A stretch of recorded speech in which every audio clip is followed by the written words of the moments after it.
Magandang araw.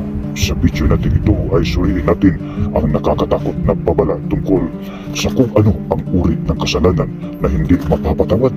Kaya kung tayo ay nagpapahalaga sa ating individual na relasyon sa Panginoon natin, ay mas mainam na panoorin natin ang video na ito at tuklasin kung anong mga kasalanan na hindi maaaring mapatawad ng Diyos.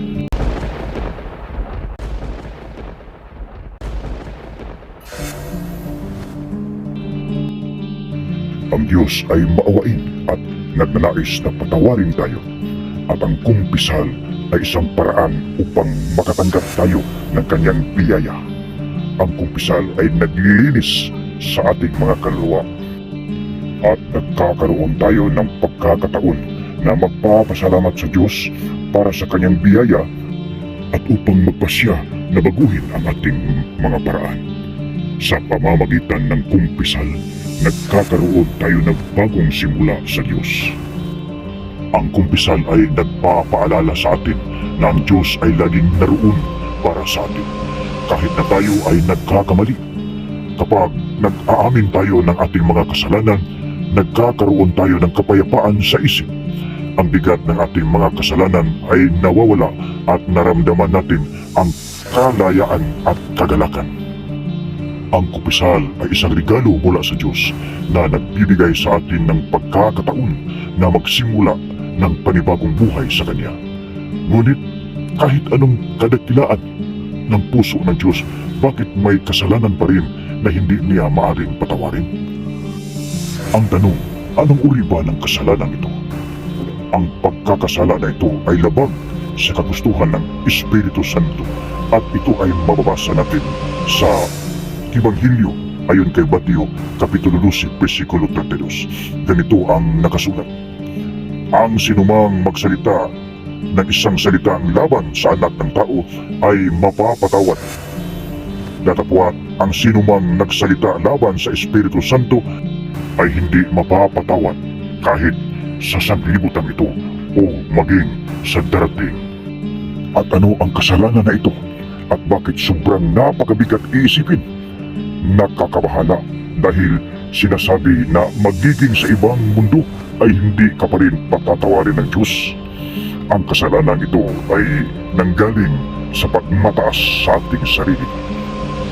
Ito ay nagmumula sa pagtingin sa sarili bilang mas mataas o mas mahalaga kaysa iba. Ito ay isang uri ng pagkamakasarili na maaaring magdulot ng pagkapuot, pagmamataas at kawalan ng pakikiramay sa iba. Ang taong may pagmamataas sa sarili ay madalas na nag-iisip na mas matalino, mas maganda o mas matagumpay siya kaysa iba. At ang pinakamasamang patutunguhan ng pagmamataas ay ang paniniwala sa kaniyang sarili na siya ay perpekto, at naniwala siyang siya ay di magkamali sa kaniyang sarili.